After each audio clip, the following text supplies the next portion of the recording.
ಎಲ್ರಿಗೂ ನಮಸ್ಕಾರ. ವಿಳೆದೆಲೆ ವಿಳೆದೆಲೆಯು ಕ್ಯಾಲ್ಸಿಯಂ ಭರಿತವಾಗಿದೆ ಹಾಗೂ ವಿಟಮಿನ್ ಸಿ ಭರಿತವಾಗಿದೆ ಹಾಗೂ ಆಂಟಿ ಬ್ಯಾಕ್ಟೀರಿಯಲ್ ಆಗಿದೆ ಹಾಗೂ ನಮಗೆ ಇಮ್ಯುನಿಟಿ ಬೂಸ್ಟ್ ಮಾಡುತ್ತೆ ಹಾಗೂ ನಮ್ಮ ಕೊಲೆಸ್ಟ್ರಾಲ್ ಕಡಿಮೆ ಮಾಡುತ್ತೆ, ನಮ್ಮ ಮೈಗ್ರೇನ್ ಕಡಿಮೆ ಮಾಡುತ್ತೆ ಮತ್ತು ನಮಗೆ ಜಾಯಿಂಟ್ ಪೇನ್ ಕಡಿಮೆ ಮಾಡುತ್ತೆ, ನಮ್ಮ ವೇಟ್ ಲಾಸ್ ಮಾಡುತ್ತೆ ಮತ್ತು ನಮಗೆ ಎದೆಯಲ್ಲಿ ತುಂಬಿರುವಂಥ ಕಫ ಎಲ್ಲ ಸಂಪೂರ್ಣವಾಗಿ ಕಡಿಮೆ ಮಾಡುತ್ತೆ. ಅಂದರೆ ಇದು ರಾಮಬಾಣವಾಗಿದೆ. ಇದು ಕೇವಲ ಒಂದು ವಿಳೆದೆಲೆಯಿಂದ ನಮಗೆ ಭಾಳ ಅಂದರೆ ಭಾಳ ಉಪಯೋಗವಾಗಿದೆ. ಅದು ಹೇಗೆ ಅಂತಂದರೆ, ಒಂದು ಅಥವಾ ಎರಡು ವಿಳೆದೆಲೆನ ನಾವು ಬಿಸಿ ನೀರಿನಲ್ಲಿ ಚೆನ್ನಾಗಿ ಕುದಿಸಿ ಕಷಾಯದಂತೆ ಮಾಡಿ, ಆ ಕಷಾಯವನ್ನು ಒಂದು ಜಾರ್ ಮುಖಾಂತರ ಸೋಸ್ಕೊಂಡು ಆರಿದ ನಂತರ ಸ್ವಲ್ಪ ಲುಕ್ವಾರ್ಮ್ ಇದ್ದಾಗ ಡೈಲಿ ಬೆಳಗ್ಗೆ ಬಿಫೋರ್ ಬ್ರೇಕ್ಫಾಸ್ಟ್ ಸತತವಾಗಿ ನಾವು 21 ದಿವಸದಿಂದ 30 ದಿವಸದೊಳಗೆ ನಾವು ಸೇವಿಸುತ್ತಾ ಬಂದಲ್ಲಿ ನಮ್ಮ ಕೊಲೆಸ್ಟ್ರಾಲ್ ಡಿಕ್ರೀಸ್ ಮಾಡುತ್ತೆ, ಡೈಜೆಷನ್ ಕೆಪಾಸಿಟಿ ಚೆನ್ನಾಗಿ ಮಾಡುತ್ತೆ ಮತ್ತು ನಮ್ಮ ಬೆಲ್ಲಿ ಫ್ಯಾಟ್ ಆಗಿರ್ಬೋದು ಅಥವಾ ಟಮ್ಮಿ ಅಬ್ಡೋಮನ್ ಆಗಿರ್ಬೋದು ಅದು ಸಂಪೂರ್ಣವಾಗಿ ಕಡಿಮೆ ಆಗುತ್ತೆ ಮತ್ತು ಕೊಲೆಸ್ಟ್ರಾಲ್ ಕಡಿಮೆ ಆಗುತ್ತೆ, ನಮ್ಮ ವೇಟ್ ಲಾಸ್ ಮಾಡುತ್ತೆ. ಇನ್ನು ಎರಡನೇ ವಿಧಾನ ಮೈಗ್ರೇನ್ ಇದ್ದಾಗ ನಾವು ಒಂದು ಅಥವಾ ಎರಡು ವಿಳೆದೆಲೆನ ಪೇಸ್ಟ್ ಮಾಡ್ಕೊಳ್ಳಿ, ಗ್ರ್ಯಾಂಡ್ ಮಾಡಿದ ನಂತರ ನಾವು ಈ ಪೇಸ್ಟನ್ನು ಪ್ಲೇನ್ ವಿಳೆದೆಲೆ, ಇದರಲ್ಲಿ ಏನೂ ಹಾಕೋದಿಲ್ಲ, ಇದು ಪ್ಲೇನ್ ವಿಳೆದೆಲೆನ ಪೇಸ್ಟ್ ಮಾಡಿ ಆ ಪೇಸ್ಟನ್ನು ನಮ್ಮ ಹಣೆಯ ಮೇಲೆ ಚೆನ್ನಾಗಿ ಹಚ್ಚಿ 10-15 ನಿಮಿಷದಿಂದ 30 ನಿಮಿಷದೊಳಗೆ ಬಿಟ್ಕೊಡಿ. ಅದರಿಂದ ನಮ್ಮ ಮೈಗ್ರೇನ್ ಕಡಿಮೆ ಆಗುತ್ತೆ. ಇನ್ನು ಮೂರನೇ ವಿಧಾನ, ಇದು ನಮಗೆ ಜಾಯಿಂಟ್ ಪೇನ್, ನಮಗೆ ಎಲ್ಲಿ ಜಾಯಿಂಟ್ ಪೇನ್ ಇದೆಯೋ, ಎಲ್ಲಿ ಜಾಯಿಂಟ್ ಶೋಲ್ಡರ್ ಪೇನ್ ಆಗಿರ್ಬೋದು, ಜಾಯಿಂಟ್ ಪೇನ್ ಆಗಿರ್ಬೋದು, ನಮ್ಮ ಬಾಡಿ ಪೇನ್ ಆಗಿರ್ಬೋದು ಅಥವಾ ಜಾಯಿಂಟ್ ಪೇನ್ ಆಗಿರ್ಬೋದು ಅಥವಾ ನಮಗೆ ಎಲ್ಲಾದರೂ ಉಳುಕಿ ಪೇನ್ ಆಗಿರ್ಬೋದು ಅಥವಾ ಸ್ವೆಲ್ಲಿಂಗ್ ಬಂದಿರ್ಬೋದು, ಏನೇ ಇದ್ರೂ ಕೂಡ ನಮಗೆ ಈ ವಿಳೆದೆಲೆನ ತಗೊಂಡು ಪೇಸ್ಟ್ ಮಾಡಿದ ನಂತರ ಇದು ಪೇಸ್ಟನ್ನು ಸ್ವಲ್ಪ ಬಿಸಿ ಮಾಡಿ ಅಲ್ಲಿ ನಮಗೆ ಎಲ್ಲಿ ಉಳುಕಿದೆಯೋ, ಎಲ್ಲಿ ಪೇನ್ ಇದೆಯೋ ಅಲ್ಲಿ ಚೆನ್ನಾಗಿ ಅಪ್ಲೈ ಮಾಡಿ ಹಾಫ್ ಆನ್ ಅವರ್ 1 ತಾಸು ಬಿಟ್ಕೊಡಿ, ನಿಮ್ಮ ಪೇನ್ ಕಡಿಮೆ ಆಗುತ್ತೆ. ನೀವು ಇದೇ ರೀತಿ 1 ಅಥವಾ 2 ಸಾರಿ ಮಾಡ್ತಾ ಬಂದಲ್ಲಿ ನಿಮ್ಮ ಪೇನ್ ಕಡಿಮೆ ಆಗುತ್ತೆ.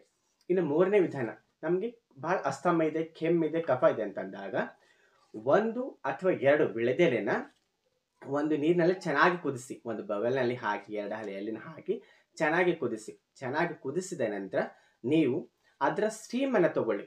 ಚೆನ್ನಾಗಿ ಕುದಿತಿರಲ್ಲ, ಒಂದು ಗ್ಲಾಸ್ನಲ್ಲಿ ಒಂದು ಬವೆಲ್ನಲ್ಲಿ ಹಾಕಿದಾಗ 2 ಎಲೆನ ಹಾಕಿದಾಗ ಚೆನ್ನಾಗಿ ಕುದಿಸಿದ ಮೇಲೆ ಅದರ ವೇಪರ್ ಏನು ಬರುತ್ತಲ್ಲ, ಆ ವೇಪರನ್ನು ನೀವು ಚೆನ್ನಾಗಿ ಸ್ಟೀಮನ್ನು ಮಾಡುವುದರಿಂದ ನಾವು ಮುಂಜಾನೆ ಹಾಗೂ ಸಾಯಂಕಾಲ ಮಲಗೋಕ್ಕಿಂತ ಮುಂಚೆನೇ ಮಾಡುವುದರಿಂದ ನಮ್ಮ ಅಸ್ತಮ ಕೂಡ ಕಡಿಮೆ ಆಗುತ್ತೆ ಮತ್ತು ನಮ್ಮ ಸೈನಟಿಸ್ ಕೂಡ ಓಪನ್ ಆಗುತ್ತೆ ಮತ್ತು ಸೈನಟಿಸ್ ಕೂಡ ಕಡಿಮೆ ಆಗುತ್ತೆ. ನಮಗೆ ಕೆಲವೊಬ್ಬರಿಗೆ ಭಾಳ ಸೀನ್ತಾ ಇರ್ತಾರೆ ಮತ್ತು ಅಸ್ತಮ ಒಬ್ಬರಿಗೆ ಉಸಿರು ತಗೊಳ್ಳೋಕೆ ಆಗಲ್ಲ.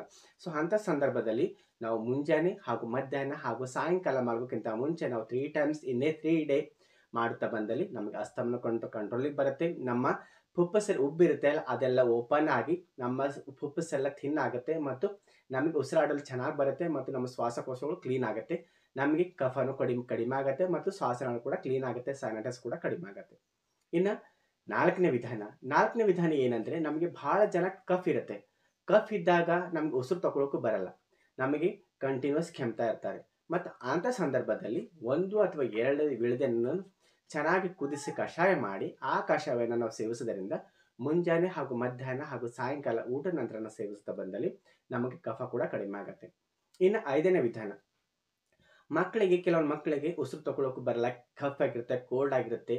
ಸೊ ಅಂಥ ಸಂದರ್ಭದಲ್ಲಿ ನಾವು ಏನು ಮಾಡಬೇಕಂದ್ರೆ 1 ಅಥವಾ 2 ವಿಳೆದೆಲೆ ಮೇಲೆ ನಾವು ಸ್ವಲ್ಪ ಸಾಸಿವೆ ಎಣ್ಣೆ ಹಚ್ಚಬೇಕು. ಸಾಸಿವೆ ಎಣ್ಣೆ ಆದರೂ ಹಚ್ಚಿ ಅಥವಾ ಸ್ವಲ್ಪ ತುಪ್ಪ ಆದರೂ ಹಚ್ಚಿದ ನಂತರ ನಾವು ಸ್ವಲ್ಪ ಬಿಸಿ ಮಾಡಿ, ಹೆಂಚಿನ ಮೇಲೆ ಸ್ವಲ್ಪ ಬಿಸಿ ಮಾಡಿದ ಮೇಲೆ ಮಕ್ಕಳ ಎದೆಯ ಮೇಲೆ ಹಚ್ಚುವುದರಿಂದ, ಸ್ವಲ್ಪ ಬಿಸಿದಾಗ ಮಕ್ಕಳ ಎದೆಯ ಮೇಲೆ ಹಚ್ಚುವುದರಿಂದ ಉಸಿರಾಟ ಚೆನ್ನಾಗಿ ಆಗುತ್ತೆ, ಕೋಲ್ಡ್ ಕಡಿಮೆ ಆಗುತ್ತೆ, ಕಫ್ ಕಡಿಮೆ ಆಗುತ್ತೆ, ಮಕ್ಕಳು ಕೋಲ್ಡ್ ಕಫ್ ಕಡಿಮೆ ಆಗುತ್ತಾ ಬರುತ್ತೆ ಮತ್ತು ಮಕ್ಕಳಿಗೆ ಕಂಟಿನ್ಯೂಸ್ ಉಸಿರು ತಗೊಳ್ಳೋಕೆ ಬರಲ್ಲ, ಅದನ್ನು ಕೂಡ ಕಡಿಮೆ ಆಗುತ್ತೆ.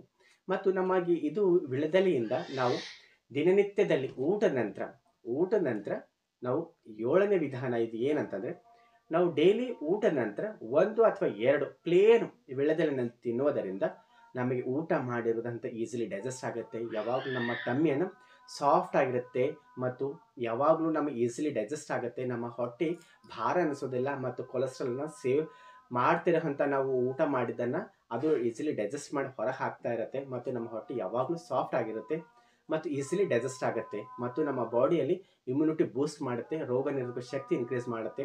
ಹಾಗಾಗಿ ನಾವು ದಿನನಿತ್ಯ ಊಟದ ನಂತರ 1 ಅಥವಾ 2 ವಿಳೆದೆಲೆನ ನಾವು ಸೇವಿಸೋದರಿಂದ ನಮಗೆ ಇಮ್ಯುನಿಟಿ ಬೂಸ್ಟ್ ಮಾಡುತ್ತೆ, ಈಸಿಲಿ ಡೈಜೆಸ್ಟ್ ಆಗುತ್ತೆ ಮತ್ತು ನಮಗೆ ಯಾವುದೇ ರೀತಿಯಂಥ ರೋಗ ಬರೋದಿಲ್ಲ. ನಾವು ಬಹಳಷ್ಟು ಜನ ಏನು ಮಾಡ್ತಾರೆ ಅಂದರೆ 8ನೇ ವಿಧಾನ ಏನಂದರೆ, ಬಹಳಷ್ಟು ಜನ ಏನು ಮಾಡ್ತಾರೆ ಅಂದರೆ ಒಬ್ಬೊಬ್ಬರಿಗೆ ಊಟ ಮಾಡಿದ ತಕ್ಷಣ ಅಥವಾ ಹೊರಗೆ ಹೋದ ತಕ್ಷಣ ಅಥವಾ ಏನಾದ್ರು ಡಸ್ಟ್ ಅಲರ್ಜಿ ನೋಡ್ತಾರೆ ಸೀನ್ತಾನೆ ಇರ್ತಾರೆ, ಕೆಮ್ತಾನೆ ಇರ್ತಾರೆ. ಸೊ ಅಂಥ ಸಂದರ್ಭದಲ್ಲಿ ಅಂಥವರು ಡೈಲಿ 1 ಅಥವಾ 2 ಕಂಟಿನ್ಯೂಸ್ ವಿಳೆದೆಲೆನ ಸೇವಿಸದ ಬಂದಲ್ಲಿ ಊಟದ ನಂತರ ಪ್ಲೇನ್ ವಿಳೆದೆಲೆ, ಅದಕ್ಕೆ ಏನು ಮಿಕ್ಸ್ ಮಾಡೋದಿಲ್ಲ, ಪ್ಲೇನ್ ವಿಳೆದೆಲೆನ ಸೇವಿಸೋದು ಬಂದಲ್ಲಿ ಅಂಥವ್ರಿಗೆ ಸೈನಟೈಸ್ ಕಡಿಮೆ ಆಗುತ್ತೆ ಮತ್ತು ಸ್ನೀಸಿಂಗ್ ಕಡಿಮೆ ಆಗುತ್ತೆ, ಡಸ್ಟ್ ಅಲರ್ಜಿ ಕೂಡ ಕಡಿಮೆ ಆಗುತ್ತೆ, ಕೆಮ್ಮು ಕೂಡ ಕಡಿಮೆ ಆಗುತ್ತೆ ಮತ್ತು ಅವ್ರಿಗೆ ಇಮ್ಯುನಿಟಿ ಕೂಡ ಬೂಸ್ಟ್ ಆಗುತ್ತೆ ಮತ್ತು ಯಾವುದೇ ರೀತಿಯಾದಂಥ ಸೈಡ್ ಎಫೆಕ್ಟ್ ಇರೋದಿಲ್ಲ. ಸೊ ಹಾಗಾಗಿ ಈ ವಿಳೆದೆಲೆಯನ್ನು ಕಂಟಿನ್ಯೂಸ್ ಲೈಫ್ ಸ್ಟೈಲ್ನಲ್ಲಿ ಇಡುವುದರಿಂದ ಊಟದ ನಂತರ ಮುಂಜಾನೆ ಅಥವಾ ಮಧ್ಯಾಹ್ನ ಅಥವಾ ಸಾಯಂಕಾಲ ಅಥವಾ 3 times in a day, possible ಆದರೆ 3 ಟೈಮ್ಸ್ ಇನ್ ಎ ಡೇ ನಾವು ಊಟದ ನಂತರ ನಾವು ತಿನ್ನುತ್ತಾ ಬಂದಲ್ಲಿ 100% ನಮ್ಮ ಇದಕ್ಕಿಂತ ಮೊದಲು ಹೇಳಿರುವಂಥ ಎಲ್ಲ ರೋಗಗಳಿಂದ ನಾವು ಮುಕ್ತಿಯನ್ನು ಹೊಂದಬಹುದು. ಹಾಗಾಗಿ ಈ ವಿಳೆದೆಲೆಯ ಬೆನಿಫಿಟ್ ನಿಮಗೆ ಇಷ್ಟವಾದಲ್ಲಿ ಇದೇ ರೀತಿ ಮತ್ತಷ್ಟು ವಿಳೆದೆಲೆಯ ಹೆಲ್ತ್ ಟಿಪ್ಸ್ಗಳಿಗಾಗಿ ಲೈಕ್ ಮಾಡಿ, ಶೇರ್ ಮಾಡಿ, ಕಮೆಂಟ್ ಮಾಡಿ. ಧನ್ಯವಾದಗಳು.